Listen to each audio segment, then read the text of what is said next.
లక్ష్మీదేవి మన ఇంట్లో తిరుగుతుంది అనుకోండి. మనకి ఇంట్లో కనిపించే సంకేతాలు ఏమిటి? అందులో సంకేతాలు మనం తెలుసుకోవాలా. అసలు మీకు ఒక విషయం తెలుసా? సాంబ్రాణి వాసన, ఎక్కడికి వెళ్ళినా సరే గుగ్గుళం వాసన, ఎక్కడికి వెళ్ళినా సువాసన, ఇల్లంతా సువాసన. మీ మొగుళ్ళు స్నానం చేయకపోయినా, మీ పిల్లలు స్నానం చేయకపోయినా, లాస్ట్కి మీరు స్నానం చేయకపోయినా, 2 రోజులు 3 రోజులు స్నానం చేయకపోయినా మీకు చెమట వాసన రాదు. ఆ గదిలో మహాలక్ష్మి తల్లి యొక్క తిరుగుతూ ఉంటే ఆ సాంబ్రాణి వాసన వస్తుంది. ఇది మొట్టమొదట తెలుసుకోవాల్సినటువంటి విషయం. ఇక రెండవది, గులాబీ పువ్వుల వాసన వస్తుంది, గుప్పు గుప్పుమని వస్తుందన్నమాట.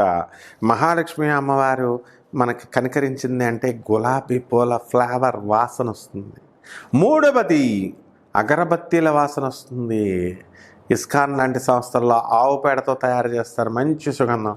మార్వాడి ఇళ్లల్లో చూడండి, నాకంతా గోయంకా గారు, ఈ ముఖేష్ అంబానీ వీళ్ళ ఇళ్ళు చూస్తాను నేను. మా గురువు గారైనటువంటి ఆనందమూర్తి గారి దగ్గరికి వీళ్ళంతా వస్తుంటారు. వాళ్ళ ఇళ్లల్లో చిన్నప్పటి నుంచి చూస్తాను. అదొక అద్భుతమైన వాసన వస్తుంది. ఏంటంటే అగరత్తులు ఎక్కడ కొన్నారా అంటే ఆ అగరత్తులు మనం తీసుకొచ్చి వెలిగించుకుంటే మన ఇంట్లో కూడా వస్తుంది. కాబట్టి ఆ అగరత్తులు సంపాదించండి, ఇస్కాన్లో దొరుకుతాయి. సుగంధ ద్రవ్యాలు కలిగినటువంటి ఈ యొక్క అగరబత్తీల వాసన. ఆ తర్వాత గుడ్లగోప, తెల్ల గుడ్లగోప కనబడాలా మీకు? ఆ గుడ్లగోప మీ ఇంటి ముందు కనీసం మీకు కనబడి అరుస్తుంది, తెల్లవారగానే కనబడుతుంది. ఆ తర్వాత గల్లు గల్లు అని సౌండ్ వినబడుతుంది, గుండె జల్లుమంటుందన్నమాట మహాలక్ష్మి తల్లి. ఆ తర్వాత ఎవరో ఒకళ్ళు నడుస్తున్నట్టు, ఎవరో ఒకళ్ళు మన వెనకే ఉన్నట్టు, ఎవరో ఒకళ్ళు మనతో పాటే జీవిస్తున్నట్టు కనబడుతుంది. ఇది మహాలక్ష్మీదేవి యొక్క సంకేతము.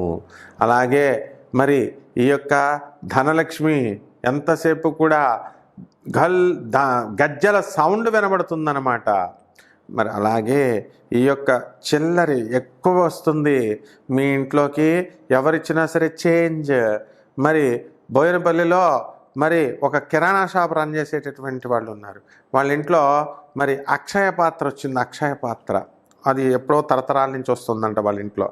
ఎప్పుడు చూసినా సరే ఈశాన్యంలో పైప్ పెట్టారు వాళ్ళు వాళ్ళ ఇంటికి. ఎప్పుడు చూసినా చిల్లరి గల్లు గల్లు గల్లు గల్లు అని వస్తుంది. మామూలు చిన్న కిరాణా షాపు. ఇప్పుడు ఎంతో తెలుసా? అతని పేరు త్రిక్కావళ్ళూరు వేణుగోపాల్.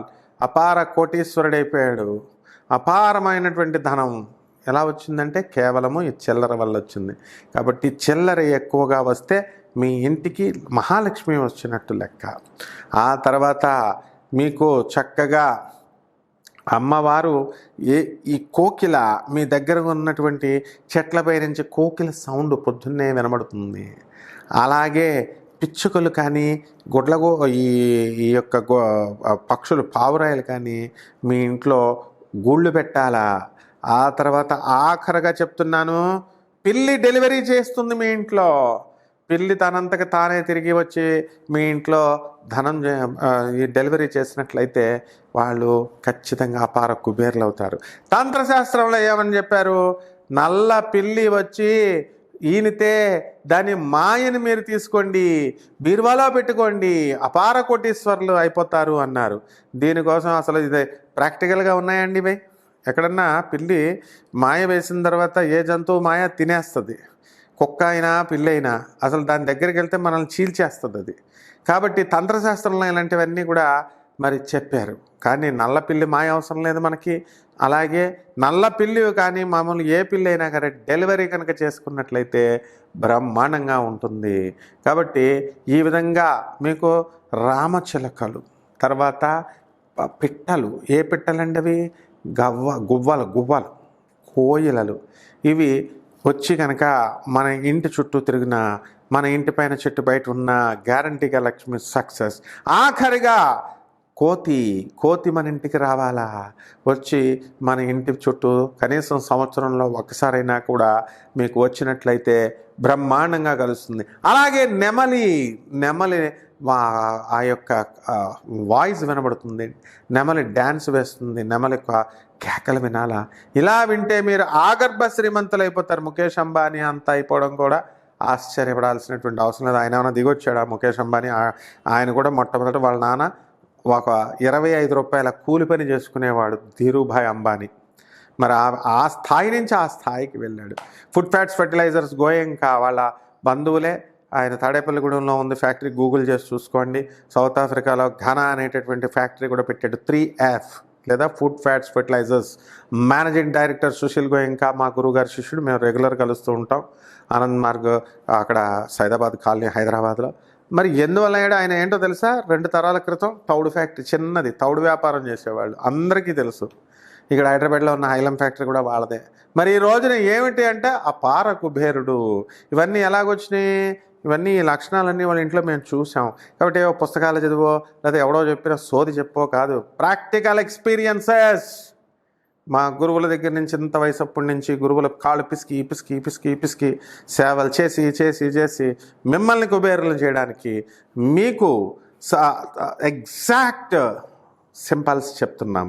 చూసాం. సుశీల్ గోయంకా గూగుల్ చేసుకోండి. 3F managing director Sushil Goenka. Mukesh Ambani అంతటా వాళ్ళు అవ్వకపోతే నన్ను అడగండి. శుభమస్తు. కర్కాటక రాశి. ఈ కర్కాటక రాశి వారికి మనకి ఈ ఆషాఢ మాసంలో బ్రహ్మాండంగా ఉంటుంది. మరి లాభంలో ఉన్నటువంటి కుజగురుల ప్రభావం వల్ల రియల్ ఎస్టేట్ వాళ్ళంతా కూడా ఎంతో కాలంగా మాకు అమ్ముడవ్వట్లేదండి అనుకునేటటువంటి సైట్స్ అన్నీ కూడా అమ్ముడైపోవడం జరుగుతుంది. అలాగే ఎప్పుడెప్పుడో ఎక్కడెక్కడో పనులు పెండింగ్లో ఉన్నటువంటి అన్నీ కూడా పనులు పూర్తయిపోతాయి. వృత్తి వ్యాపార ఉద్యోగ విషయాల్లో ఎదుగుదల కనబడుతుంది. మీరు అనుకున్నటువంటి సక్సెస్ అనేటటువంటిది మీకు కలిసి వస్తుంది. అదేవిధంగా ఈ యొక్క కర్కాటక రాశి వారికి విదేశాల నుంచి బ్రహ్మాండమైనటువంటి ఆఫర్లు మీకు రావడం జరుగుతాయి. అలాగే చక్కగా విశ్వవిద్యాలయాల్లో మీరు కోరుకున్న చోట్ల సీట్లు మీకు రావడానికి అవకాశాలు ఉంటాయి. మీరున్నటువంటి హాస్టల్లో మరి మీకు పెట్టేటటువంటి ఫుడ్లో మీరు ఎలకలు పడ్డాయి లేకపోతే బల్లులు పడ్డాయి అని చెప్పి చదువులు పాడు చేసుకోవడానికి అవకాశాలు ఉంటాయి. కాబట్టి డిస్ట్రాక్షన్స్కి వెళ్ళకండి. అష్టమ శని గ్రహ ప్రభావం వలన మీరు ఎంతవరకు పనులన్నీ కూడా పెండింగ్లో ఉన్న పనులన్నీ కూడా స్లోగా కదలడం అనేటటువంటివి జరుగుతాయి. అయితే కాస్త ఆలస్యంగా మీకు జరగడం అనేటటువంటిది ప్రారంభిస్తారు. అలాగే ఈ యొక్క షూటింగ్లు, ఈ సినిమా ఫీల్డ్లో ఉన్నటువంటి వాళ్ళు, మీడియా రంగాల్లో ఉన్నటువంటి వాళ్ళంతా కూడా మీకు లాభాలని పొందడానికి అవకాశాలు ఉంటాయి ఈ కర్కాటక రాశిలో. అలాగే ఈ కర్కాటక రాశి వాళ్ళకి ఫారిన్ ఇంపోర్ట్స్ ఎక్స్పోర్ట్స్ బిజినెస్లో మంచి రాణింపు అనేటటువంటిది ఉంటుంది. మరి ఈ యొక్క రాహు గ్రహ ప్రభావం వలన ఎలక్ట్రానిక్స్ సంబంధించినటువంటి వ్యాపారాలు, అలాగే సాఫ్ట్వేర్ ఇండస్ట్రీస్ అన్నీ కూడా బ్రహ్మాండంగా ఉండడం అనేటటువంటిది జరుగుతాయి. తర్వాత సినిమాల్లో కానీ లేకపోతే మీ నిజ జీవితంలో కానీ మరి ఏమవుతుందండి అంటే చక్కగా ఈ యొక్క కర్కాటక రాశి వారికి అద్భుతమైనటువంటి ఫలితాలు రావడానికి అవకాశాలు ఉంటాయి. ఎందుకంటే నిరంతరం కష్టపడేటటువంటి స్వభావం. బంధుమిత్రులు మీ ఇళ్ళకు వస్తారు, ఆ తర్వాత మీరు మళ్ళీ వాళ్ళ ఇళ్ళకి వెళ్ళేటటువంటి అవకాశాలు కనబడుతున్నాయి. కొత్త మిత్రులు మీకు పరిచయం అవుతూ ఉంటారు. రెమెడీస్. మరి ఈ యొక్క మీ జాతకం ఈ ఆషాఢ మాసం తర్వాత ఇంకా బాగుండాలి అంటే ఏం చేయాలి అంటే పంచమహాకాళికలలో ఒకటైనటువంటి బగలాముఖి అమ్మవారి యొక్క హోమం చేసుకోండి. ఓం బగలాముఖ్యై నమః అనేటటువంటి మహామంత్రాన్ని జపించండి. మరి ఇది అసలే ఆషాఢ మాసం. బోనాలు పట్టుకెళ్ళండి. అక్కడ ఉన్నటువంటి మీ ఇళ్ళ దగ్గర ఉన్నటువంటి ఆంధ్రాలో కానీ మరి తెలంగాణలో కానీ ఏ అమ్మవారికైనా ప్రసాదం పట్టుకెళ్ళడమే బోనము. కుండ నెత్తి మీద పెట్టండి, అమ్మవారికి నైవేద్యాలు పట్టుకెళ్ళండి, అమ్మవారి గుడికి 108 ప్రదక్షిణాలు చేయండి. ఏ అమ్మవారైనా సరే ఈ యొక్క బోనాలని మహానివేదన్ని మీరు అమ్మవారికి సమర్పించండి.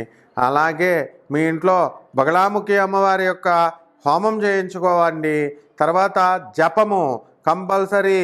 మీరు చిన్నమస్తాదేవి యొక్క జపము కనీసము రోజుకి 108 సార్లు, ఉదయము మళ్ళీ సాయంత్రము 108 సార్లు జపమాలతో చేసుకోండి.